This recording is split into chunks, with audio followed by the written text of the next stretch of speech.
America's Podcast. Hi, everybody. Welcome to America's Podcast. I'm your host, Donald Ledesma, and welcome to today's show. You know, it is going to be an amazing one. Indeed. Indeed it is. It's why? Because it has a lot to do with the flights, right? And we're going to talk about travel. We're going to talk about America, because America makes everything beautiful out there. You got to remember that. This is America's Podcast. This is what we're talking about. America and Americans and the things that we do every day in our daily lives to make things better or make things easier, as far as like technologies as well, and everything that happens on a daily basis as Americans, right? As we live our day-to-day life, right? Monday through Friday, we're working jobs, 9 to 5, whatever it is. And we get the weekends. That's for us and the family, right? But every once in a while, you want to travel, get out for a little bit. And when we do that, we start planning these things out, probably a couple of months in advance, and we start talking to travel agents maybe, or just know exactly where we're going to go and pre-plan all our flights, right? Or car trips or fuel expenses, things like that we plan daily to make sure that the day that the vacation or the trip arrives, that everything goes as smooth as planned, right? That is the whole point of traveling and getting what we need to do out there to ourselves, right? And to the families, and there's a lot of steps that go involved with all of this as we move forward, right? Before we get going a little further, I just want to welcome everybody to America's Podcast. Join us on iHeartRadio. Join us on Spreaker, Spotify, Deezer. We're all over the place now on these audio platforms. We are actually on video as well, but not today. Today we're not on video yet. We're getting all the little crannies and all the knickknacks that we had little issues with, getting all that fixed up before we start going into that realm, right? Into the video realm, because we're going to be taking live calls from callers and just letting them tell their stories. Even like today too, if we had a live caller show, you can call in and say, this is what I do when I travel, or this is what my family does, and these are the steps that we take as well, right? So that's what this show is about the topic of the day, but not just that, but everything that comes along with that topic and leads to other topics as well. You get your 5-10 minutes of fame on the radio or on this recording. And, people get to hear your voice, because your voice matters at America's Podcast. This is exactly what it's about. And we need to make sure that everything comes together as planned, as Americans. And how much better can it be, as we all work together as one, as we should, and work these processes out as they happen daily, right? We plan our lives daily, all day long or all week long. Everything gets planned, right? From the family to the morning, get your kid ready from the night before. Did you do your homework? We have this plan happening for tomorrow. This is exactly how it's going to go. Before you go to school, when you come home, we get the point, right? Same thing happens with when you travel. There's a lot of things that come along with that, right? It's that you really have to think. Sometimes people are in so much of a rush that the day that they go travel, they forget so much stuff when they're around the road. Who's guilty of that? I just lifted my hand, because I am guilty of that. Once you leave and you're on the road, you go, hey, did we close the garage? Did I lock that front door? Did I lock that back door? I don't remember. Did we bring the dog in, or did we bring the dog with us? Or the cat? These are the problemary things that go along in American daily life, right? Because these are the things we think about. And when we're in the moment, we just don't think about those things. And I'm guilty of that. We've had to turn around so many times. How many of you guys have done that? You get on the road You do your traveling, and then you're 20 minutes in, you turn around, you come back, and then you notice that, oh yeah, I did lock the door, or I did close the garage, or whatever. If you're not into the technology, if your phone can't tell you if you did or you didn't, you have to turn around and come back. That's what it is, right? And it happens to everyone. Everyone that I've come across have all had that same issue, right? So how do you fix this, right? You pre-plan. Everything's pre-planned up ahead of time, right? And even to your flight plans, things like that get involved, especially with now these days, everybody is flying now. There's nothing wrong with that. That's just what people do. They fly, and it's faster. Less headaches sometimes, it depends what time of the year it is. If you're close to a holiday like this holiday that's coming up, Memorial Weekend, it's going to be bad at the airport. I don't care what you say. It's going to be bad coming from Thursday all the way to Tuesday. All right. So just be expecting that kind of thing to happen before a holiday.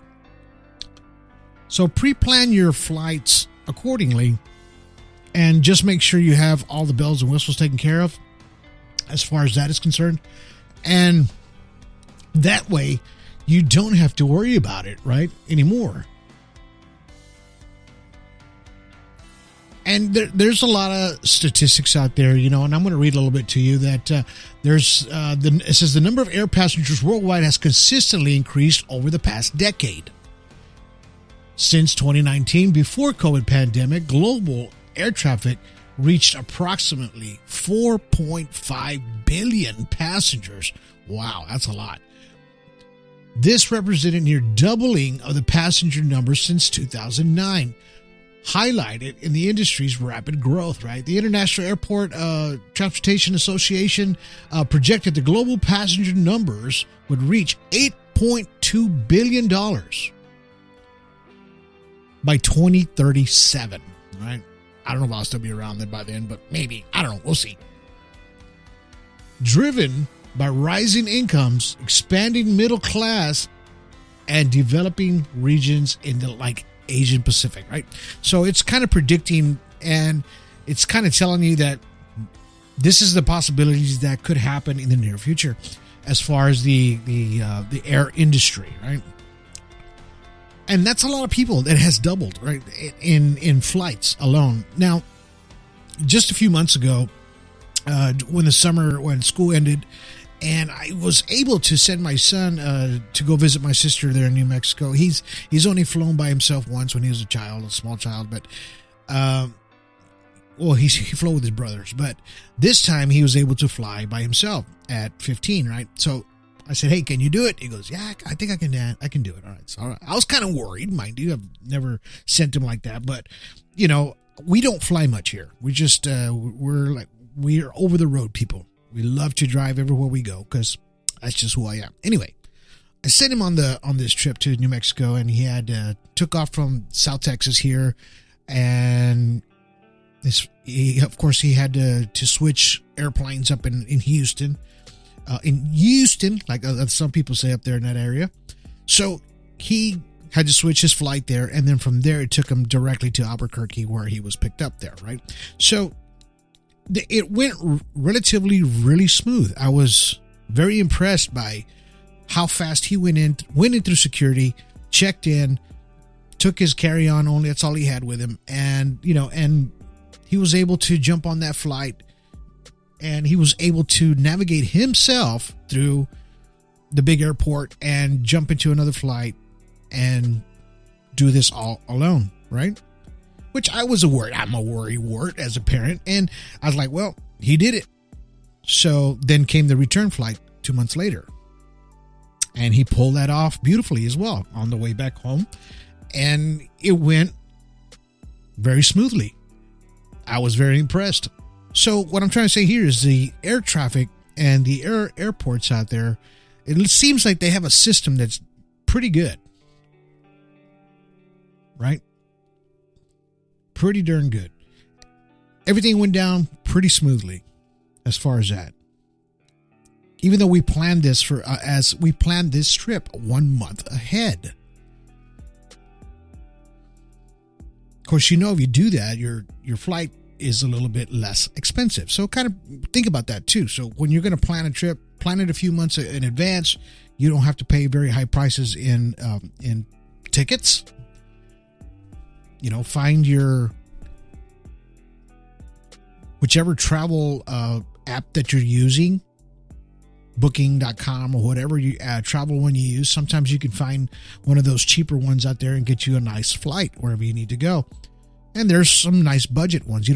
For people that don't sit first class or whatever, you can just jump on the plane, get there and go and come back. There's a lot of people out there like that. And of course, because of COVID, they got a little strict on health that are inside of these aircraft, because you are breathing the same air. And now COVID is like the flu. Right? Before, it's like you couldn't even mention the word COVID because everybody blew a monkey wrench, right? It was like if you even coughed or sneezed next to somebody, everybody just turned their neck like like a broken chicken, right? It's everybody just was that worried at the time. Now it's not.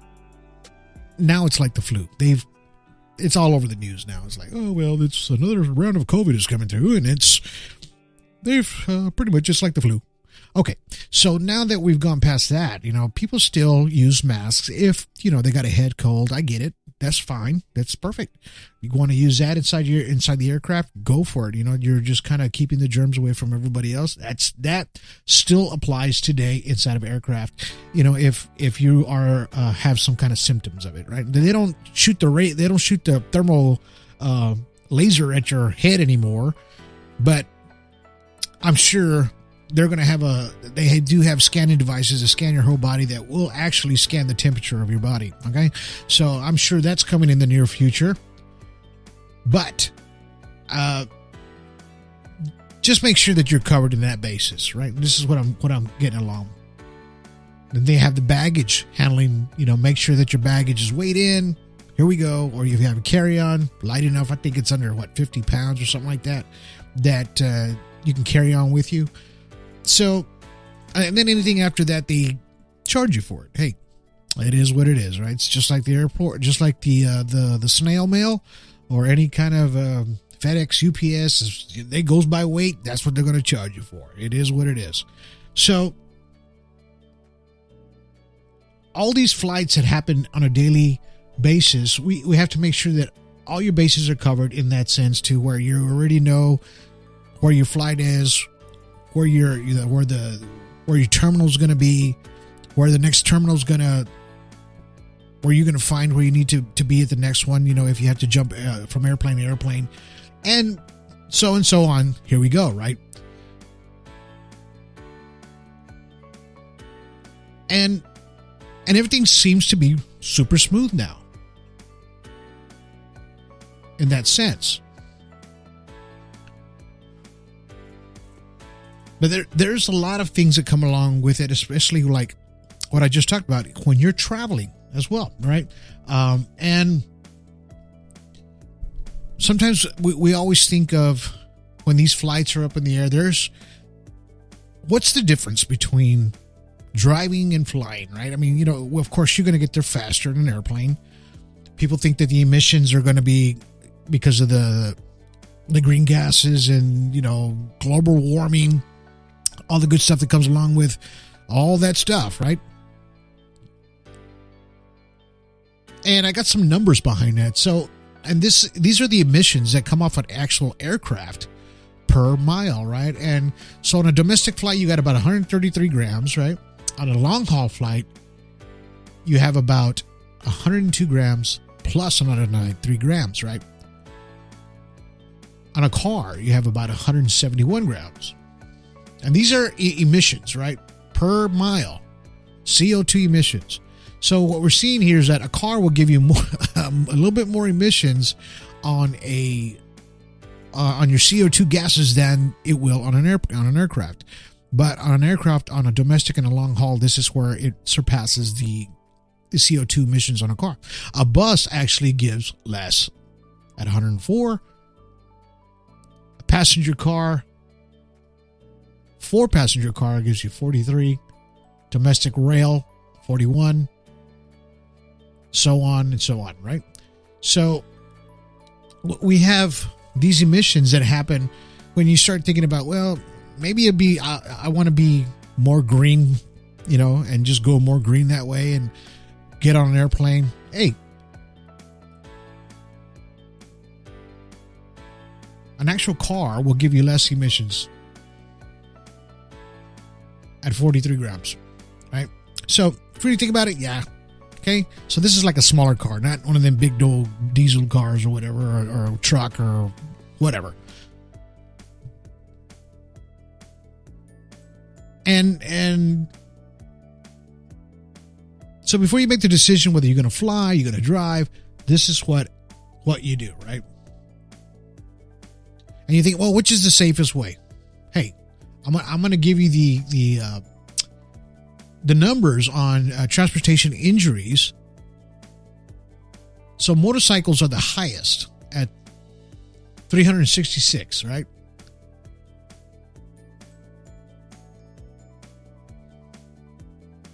This is per every 100 million miles.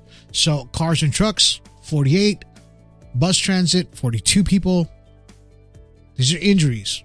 How many injuries? Railroad, 6.5. Railroad transit, 4.4. Air travel, 0.0. Okay. So this is since 2019 till today. Okay. So this is the injuries that are happening, which is the safest route. It's not going to be a motorcycle. Okay. Motorcycle is the highest. So if you're going to travel on a motorcycle, be careful, man, because that is the most dangerous way to travel. All right. And these are just the numbers of statistics that I'm reading out to you that are the probabilities and the highest probabilities of, and the lowest of which is the best way to go as far as your trip, right? And just remember, Memorial Day is going to be the biggest holiday for travel, okay? So they're predicting at least 3.51 million air travelers. So just remember that for this weekend. It's going to be busy out there if you're going to air travel. But there are ways other than air travel. I mean, I love to drive. And why is this? And people ask you, Donald, you love to drive everywhere you go. I'll drive to New Mexico. I shot a documentary in Oregon. I drove all the way to Oregon. I drove to Arkansas to shoot a documentary. I drove Colorado, Idaho. I drove all those states, Arizona, to shoot my documentaries, right? And I did not have a problem doing it. I loved it because me as I love to drive. It relaxes me and I get to see the world, right? And to me, when you fly, I've flown before. I've flown not very many times, as you can tell. I've flown maybe 6 or 7 times in my lifetime. And that's low compared to a lot of people, but because I love to drive, that's just it. I feel like I'll miss out on everything that I don't get to see. And I've got to see many, many things that I've never will ever see in an airplane, right? This is why I drive. This is why I do this. I don't want to miss out on an opportunity to pull over and see something I've never seen before in my life, or stand in front of something I've never seen in my life, right? And that's what I love to do. Some people don't have the patience for that. I get it. That's why you're air travelers. That's cool too. That there's nothing wrong with that. But as for me, no, I'm the see the world kind of guy, right? That's what I do.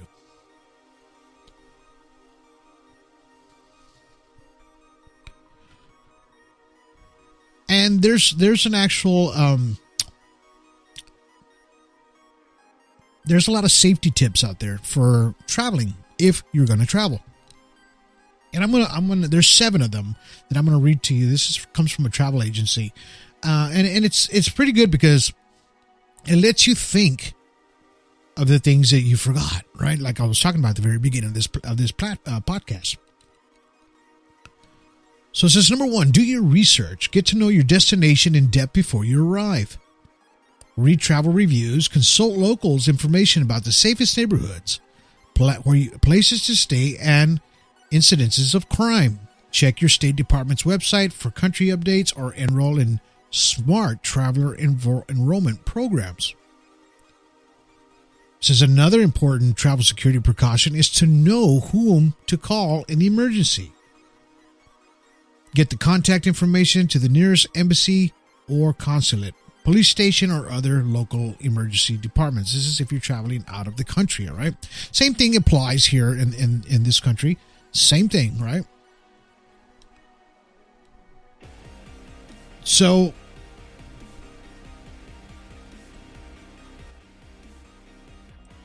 number 2, don't draw attention. It says people who look like they're from out of town are especially vulnerable to crime. So try to blend in as much as you can. Choose inconspicuous clothing that won't attract attention. Yeah, hello. Be discreet when looking at maps and approach people carefully if you need to ask for directions. Well, we all have Google, and they're pretty good as far as like directions now, so you really don't have to worry about that unless you're in a place to where your phone is not working. Then I get that part. It says also consider investing in protective clothing gear that will make it more difficult for pickpocketers to steal your money or any other items. Yes, there is a lot of that in other countries as well as America, so be careful with that as well. Here's an important one. Number 3, make copies of important documents. You never know if you might need a copy of your passport, driver's license, or another form of identification. Scan these documents to save online or a printout of several hard copies. That way you won't be scrambling to find proper documentation if you need to get home. Very important. Number 4, keep your family and friends updated. No matter where you're going, on an overnight joint or a month-long international journey, it's always a good idea to let friends or family back home know before you leave. Send a copy of an itinerary to a few trusted people who can keep tabs on your whereabouts. Check in regularly with your contacts so they will know where you're at and where you're supposed to be. Number 5. Be wary of public Wi-Fi. Don't let the convenience of internet access cloud your judgment. When you use public Wi-Fi, hackers are looking to steal valuable information that can cause data, including credit cards, social security numbers. If you do not need to use wireless internet service, set up a VPN that will allow you to access the internet security while traveling. That is very important, to get a VPN, especially when you're out of the country or even here. I hate to say it, but you really have to safeguard your stuff, right?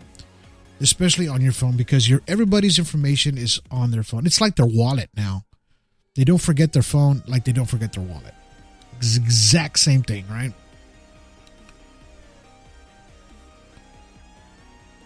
Once you get into a hotel room, it says safeguard your hotel room. Even your hotel has strong security measures in place. There are steps you can take to make your room safer. Lock the deadbolt on the door to keep your windows shut. You can buy a jammer, which is a portable device that slips under the door with another layer of protection. Try not to give the impression that you're in your room when you're away, okay? Even when you're away. Such as placing a do not disturb sign on the outside of your door, keeping the blinds and windows closed. Don't let any strangers into your room, even if they say they work for the hotel. You can always call the front desk and check if someone has ordered some hotel staff to your room, okay? Always be aware of your surroundings. That's number 7. That's the most important. Be aware of your surroundings. Don't let your guard down.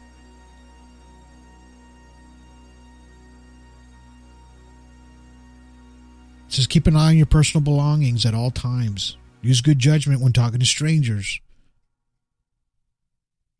And the biggest part of traveling, which is, what your opportunities to meet other people, new people, learn new cultures.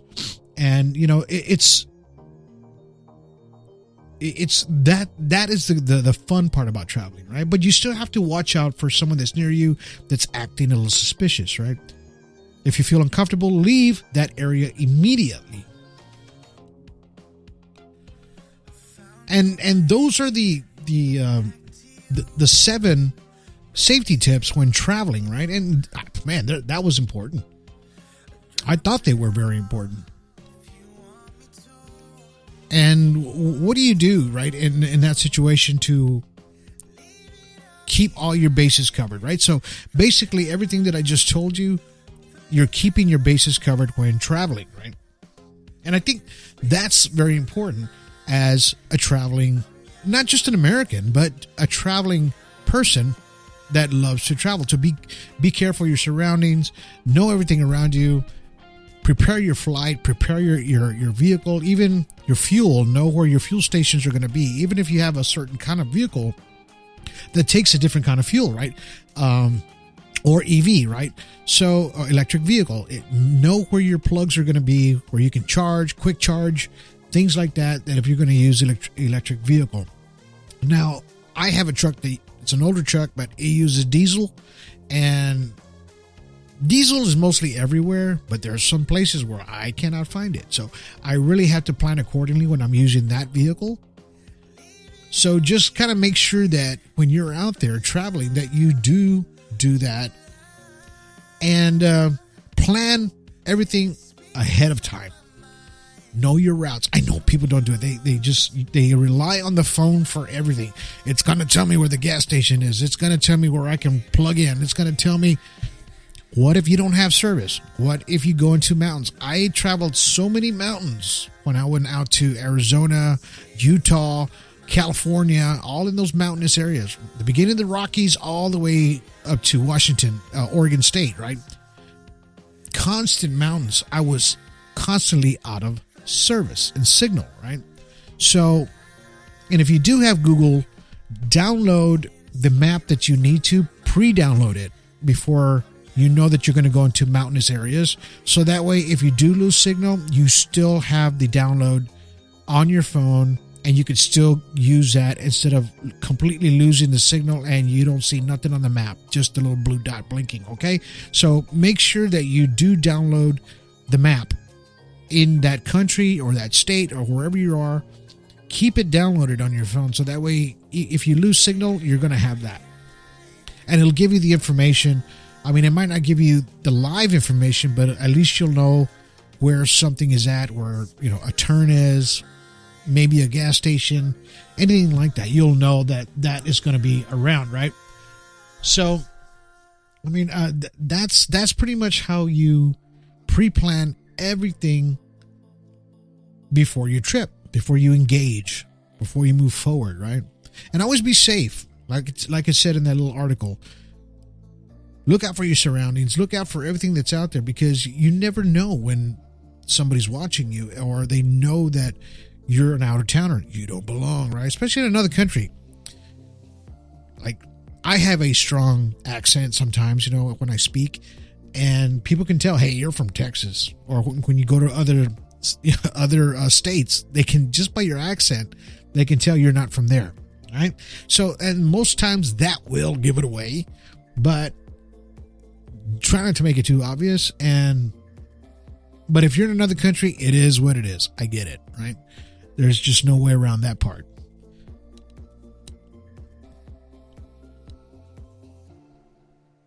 And always be vigilant and always be looking around in your surroundings, because now these days, I don't want to scare anybody, but it's getting rough out there. It's getting really rough to where know your exits, right? Like I was talking about before on one of my podcasts, that when we go out and we go to dinner, wherever I sit, I don't sit with my back to the front door. I'm always looking at the front door. I make sure that I'm always looking at the front door and I always know where my exits are. And I do this as a precautionary measure because that's just me. That's what I do. And because I want to be ready for anything and be able to make sure if anything bad happens, we're going to be out that door and safe. Okay. It doesn't mean that you have to be a hero, anything like that, unless you have to do what you have to do. Okay. But get your family out safe. Everybody comes out safely. If even a fire, I mean, it doesn't necessarily have to be some kind of a threat of a human being, but you never know what could happen. to where you have to exit quickly, and you're already aware of your surroundings, right? So always be prepared that way. I don't know if you think that way. I think that way, always, constantly. I got my kids, all my children trained that way. They're all trained that way. Wherever they go, they sit just like I tell them. They know their exits. They know everything. So, and that's good. That's good training, really. In reality, it's good mind training, because it comes naturally after that, right? You don't have to think about it anymore. It's just your natural reaction of what to do every time you go into a public place, right?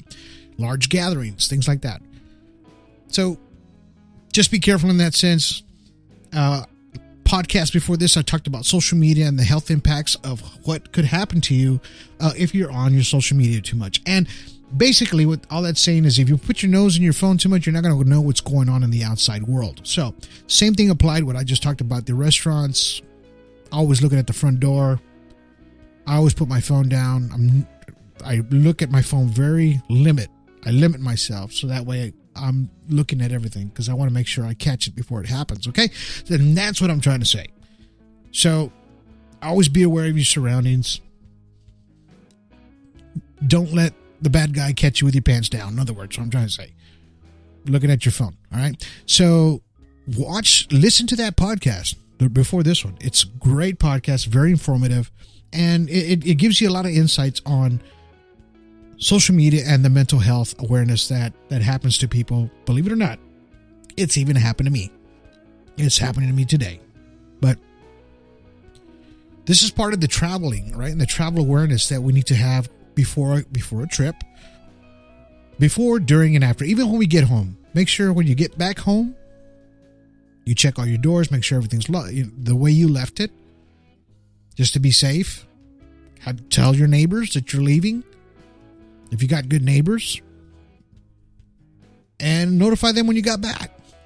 Right? That's what we do in my little community neighborhood where I live. We across both of my neighbors, across the street, left and right. We all tell each other when we're leaving, when we're coming back, and keep an eye out. They all do. We all do. We cover each other's butts around here. Okay? So, and that's the way I believe everybody should be as Americans, right? We work together, right? Put your differences aside to be safe, right? And that's what it's about.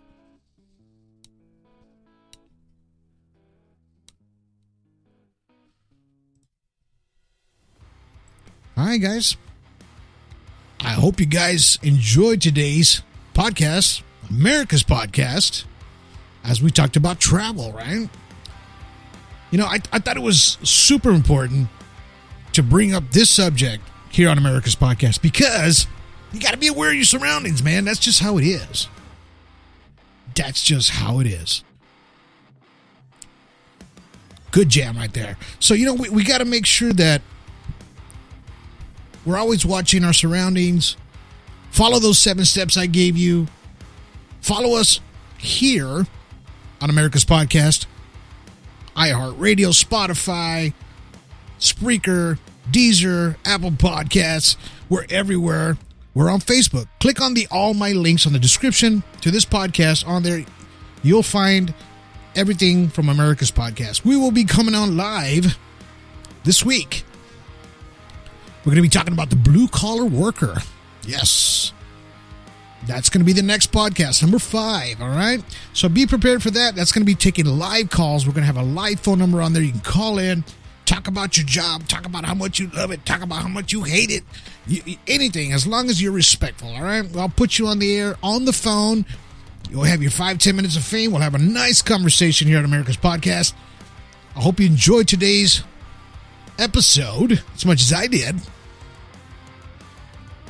All right, guys. Catch us on the next one. America's Podcast. We'll see you soon.